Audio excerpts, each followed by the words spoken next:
El invierno de 1952 llegó temprano a Gura, una aldea perdida entre las montañas de los Cárpatos rumanos. Los techos de paja se cubrieron de nieve antes de octubre, y las chimeneas comenzaron a humear cuando aún no habían terminado de secar las últimas cosechas.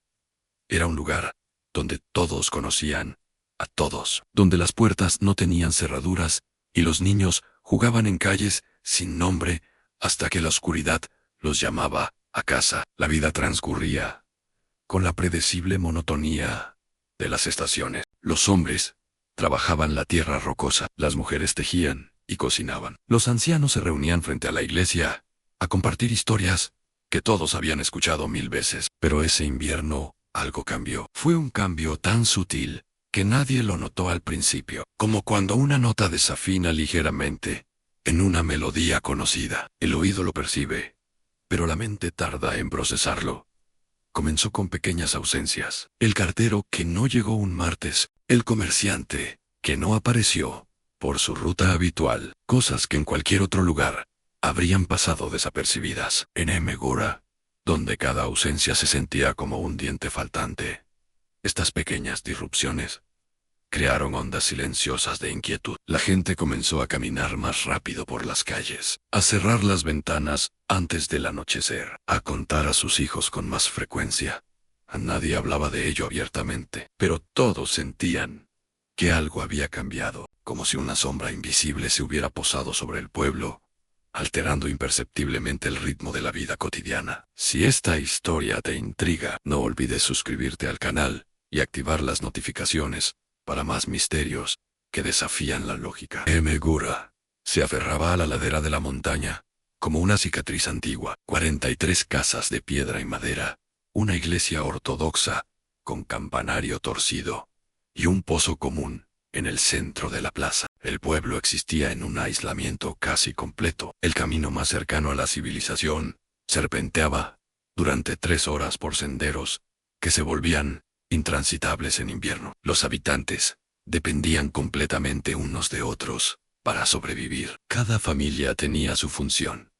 Los Popescu criaban cabras, los Ionesco hacían pan, los Radu destilaban uik en un alambique escondido detrás del granero. La interdependencia no era una elección, sino una necesidad vital. Las rutinas se habían establecido durante generaciones. Las mujeres lavaban la ropa los lunes en el arroyo. Los hombres se reunían los jueves para reparar herramientas. Los niños ayudaban con las tareas domésticas después de la escuela improvisada que funcionaba en el sótano de la iglesia. Pero en noviembre, las rutinas comenzaron a fragmentarse, pequeñas alteraciones que se acumulaban como gotas de lluvia antes de una tormenta. La mujer que siempre llevaba pan fresco al mercado improvisado dejó de aparecer un sábado. Su marido explicó que estaba enferma.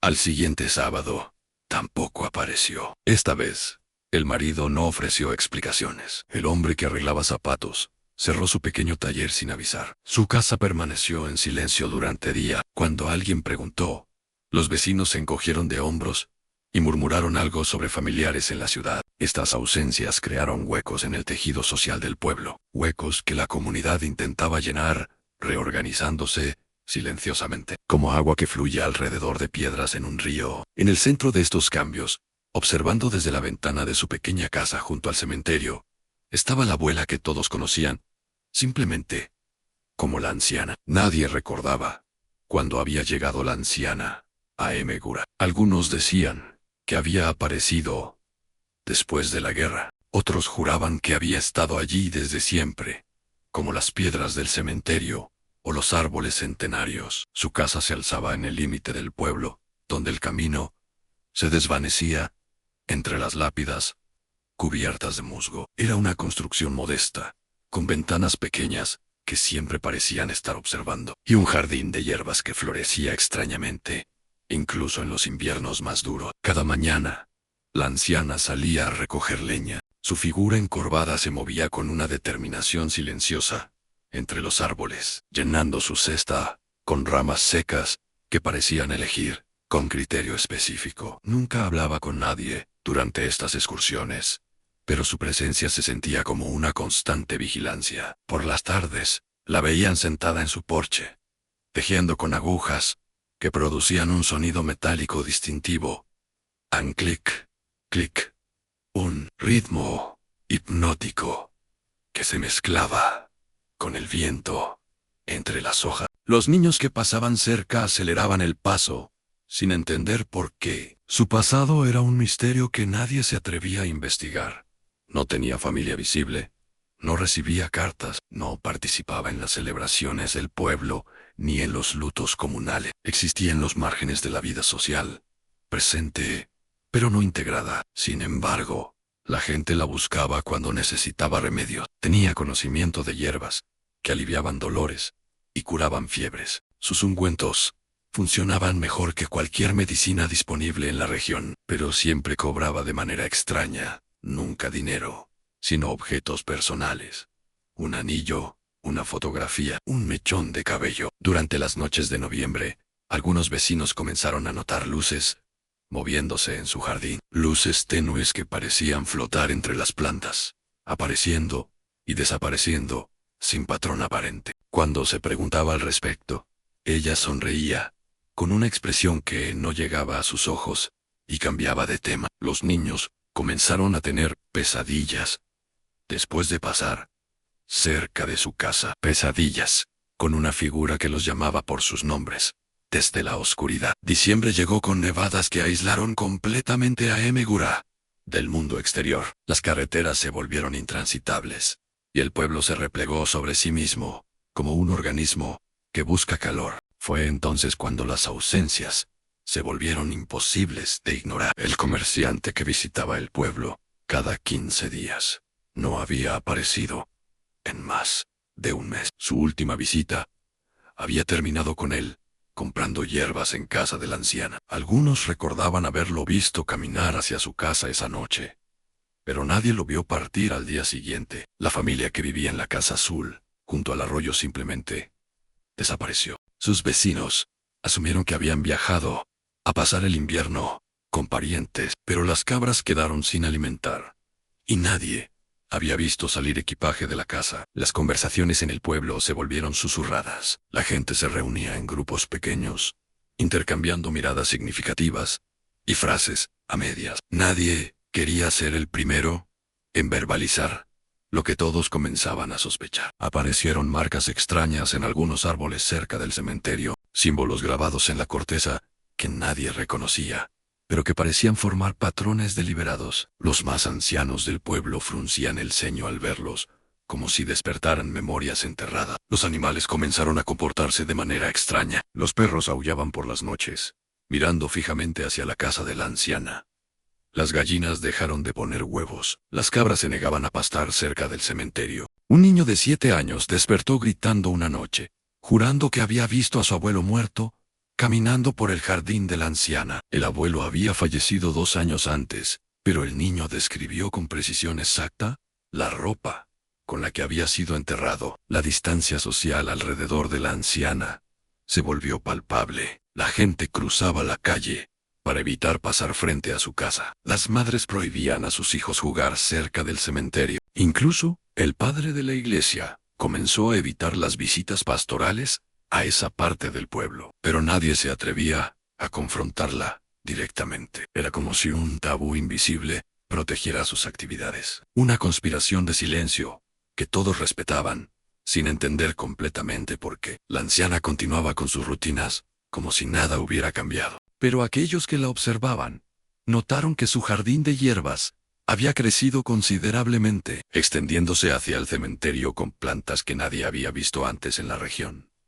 Enero trajo una quietud antinatural a Emegura. La nieve caía sin viento, creando un silencio que parecía absorber hasta los sonidos más pequeños. Era como si el pueblo estuviera envuelto en algodón, aislado no solo del mundo exterior, sino de la realidad misma. Durante estas noches silenciosas, las actividades de la anciana se volvieron más evidentes. Los vecinos que sufrían de insomnio reportaron haberla visto caminando por el cementerio a altas horas, llevando una lámpara de aceite que proyectaba sombras danzantes entre las lápidas. Su jardín había crecido de manera imposible. En pleno invierno, Plantas desconocidas florecían con colores que parecían brillar con luz propia. El aroma que emanaba de ellas era embriagador y perturbador a la vez, como flores mezcladas con algo en descomposición. Un cartero del pueblo vecino llegó con correspondencia acumulada, después de semanas de caminos bloqueados. Al día siguiente de su visita,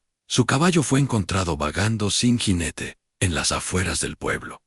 El cartero nunca fue visto de nuevo. Los registros de la pequeña iglesia mostraban una anomalía inquietante. Las fechas de defunción de varios habitantes que habían muerto en años recientes habían sido alteradas con tinta fresca, como si alguien estuviera reescribiendo la historia de los muertos. El sacerdote, un hombre mayor que había servido a la comunidad durante décadas, comenzó a mostrar signos de deterioro mental. Durante los servicios, se detenía a mitad de las oraciones, mirando fijamente hacia la parte del cementerio donde vivía la anciana. En una ocasión, murmuró algo sobre los que caminan entre nosotros antes de colapsar en el altar. Los niños del pueblo desarrollaron un juego macabro. Se desafiaban unos a otros a acercarse a la casa de la anciana. Después del anochecer, aquellos que aceptaban el desafío regresaban, cambiados, más silenciosos, más pálidos, con una mirada distante que preocupaba a sus padres. Una mañana, la esposa del herrero despertó para encontrar que todas las fotografías familiares en su casa habían sido alteradas. Los rostros de 3 parientes muertos aparecían ahora borrosos, como si hubieran sido deliberadamente difuminados durante la noche. El pozo común del pueblo, que había proporcionado agua limpia durante generaciones, comenzó a producir un líquido con un sabor metálico extraño. Algunos habitantes reportaron ver reflejos en el agua que no correspondían con sus propios rostros, sino con los de personas que habían muerto años atrás. La anciana continuaba con sus actividades, pero ahora con una frecuencia e intensidad que ya no podía pasar desapercibida. Su presencia se había vuelto omnipresente, como si hubiera encontrado una manera de estar en múltiples lugares al mismo tiempo. La segunda semana de febrero trajo eventos que desafiaron toda lógica conocida en Cura. La realidad misma parecía haberse vuelto maleable, como cera bajo el calor de una llama invisible. Un comerciante de granos llegó al pueblo durante una tormenta de nieve. Era un hombre robusto, conocido en toda la región por su carácter jovial y su resistencia a las supersticiones rurales. Se hospedó en casa de la familia Dumitrescu, burlándose abiertamente de los cuentos de viejas que escuchaba sobre la anciana. Esa noche, los habitantes reportaron haber visto luces extrañas, moviéndose en formación entre el cementerio y la casa de la anciana. No eran llamas normales, sino una luminosidad que pulsaba como un corazón, alternando entre azul pálido y verde enfermizo.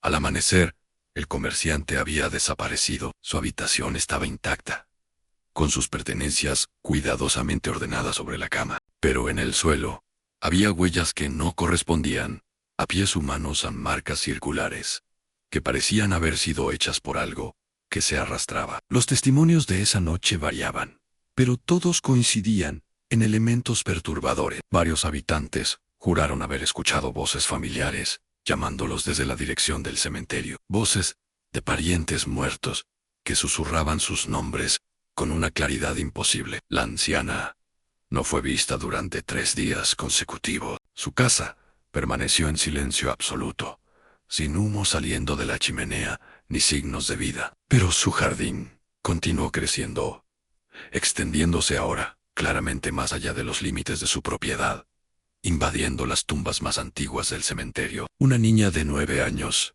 despertó gritando que había visto a su hermano menor jugando en el jardín de la anciana. El problema era que su hermano había muerto de fiebre el invierno anterior. Cuando los padres corrieron a investigar, encontraron pequeñas huellas en la nieve que conducían desde la tumba del niño hasta la puerta de la casa de la anciana. El cuarto día, la anciana reapareció, como si nada hubiera ocurrido, pero algo había cambiado en ella.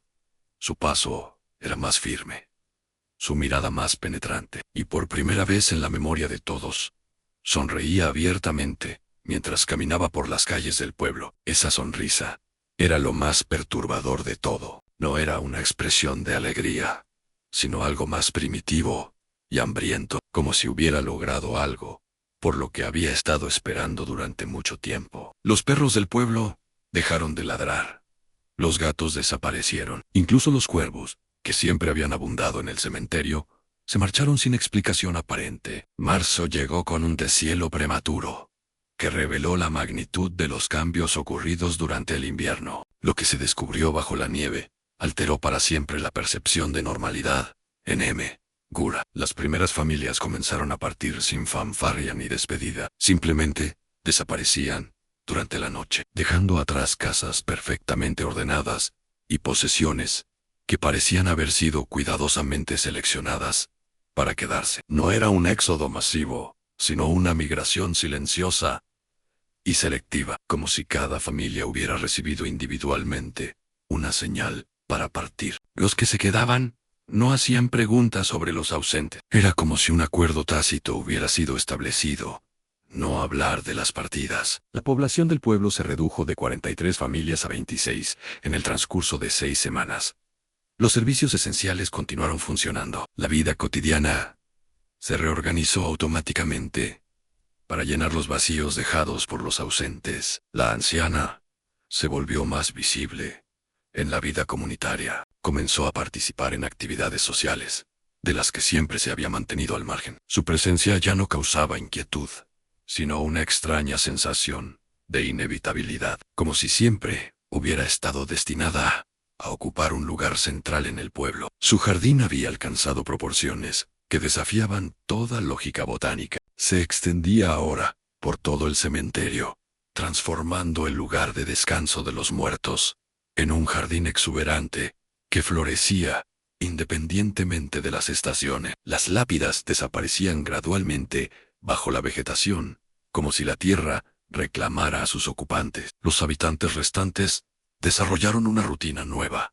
Evitaban mirar directamente hacia el cementerio. No hablaban de los muertos, no mencionaban a los ausentes. Era como si hubieran aprendido colectivamente a editar su percepción de la realidad. Los niños que permanecían en el pueblo mostraban una madurez prematura inquietante. Jugaban en silencio, sin las risas y gritos típicos de la infancia. Sus juegos habían adquirido una solemnidad ritual que perturbaba a los adultos, aunque ninguno se atrevía a intervenir. La normalidad se restablecía, pero era una normalidad diferente, como una melodía familiar tocada en una clave ligeramente distinta. Los oídos se acostumbraban, pero algo en el subconsciente seguía percibiendo la disonancia. Para los forasteros ocasionales que pasaban por el pueblo, Gura parecía un lugar tranquilo y próspero.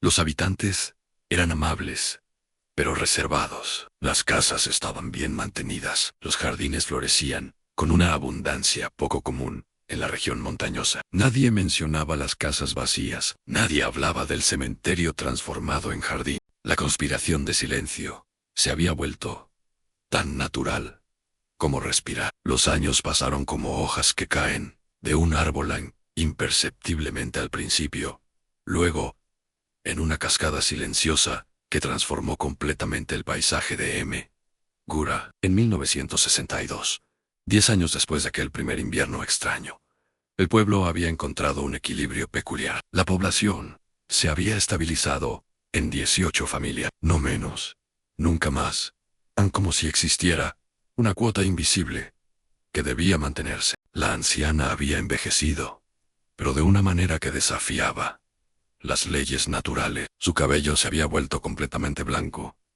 pero su postura permanecía erguida. Sus arrugas se habían profundizado, pero sus ojos mantenían una claridad que parecía atravesar no solo las personas, sino el tiempo mismo. Su jardín se había convertido en una atracción regional. Botánicos de universidades lejanas ocasionalmente visitaban Gura para estudiar las especies que crecían allí, plantas que no aparecían en ningún manual, que florecían en condiciones imposibles y cuyas propiedades medicinales eran extraordinarias. Los visitantes académicos siempre se marchaban con más preguntas que respuestas. Sus notas de campo contenían observaciones contradictorias. Sus fotografías mostraban anomalías que no podían explicar, pero invariablemente regresaban a sus instituciones con historias de un pueblo encantador y una anciana sabia que había creado un jardín botánico extraordinario. Los habitantes de Gura habían aprendido a vivir con la ambigüedad. No cuestionaban por qué ciertas casas permanecían vacías, pero perfectamente mantenidas. No preguntaban por qué el cementerio había desaparecido bajo la vegetación. No discutían las reglas no escritas que gobernaban su existencia cotidiana. Una nueva generación había crecido en el pueblo. Niños que no recordaban cómo habían sido las cosas antes. Para ellos, la presencia de la anciana y la extrañeza sutil de su entorno eran simplemente parte de la realidad. Lo normal. Ocasionalmente, familias jóvenes llegaban al pueblo, atraídas por la tranquilidad y la belleza del lugar. Algunas se adaptaban rápidamente a las peculiaridades locales. Otras partían después de unas pocas semanas, murmurando sobre pesadillas y sensaciones inexplicables. La anciana continuaba con sus rutinas, ahora aceptada completamente como parte integral de la comunidad. Los niños ya no huían cuando la veían. Los adultos la saludaban con respeto genuino. Era como si hubiera ganado una guerra silenciosa que nadie recordaba haber peleado. En las noches despejadas, cuando la luna llena iluminaba el jardín, que una vez fue cementerio, algunos habitantes juraban ver figuras moviéndose entre las plantas, figuras familiares que caminaban con propósito entre las flores que crecían, donde una vez estuvieron sus tumbas. Pero nadie hablaba de ello. El silencio se había vuelto sagrado. ¿Qué secretos ocultan los pueblos perdidos en las montañas? Suscríbete para descubrir más historias que desafían la lógica y mantienen despierta nuestra curiosidad por lo inexplicable.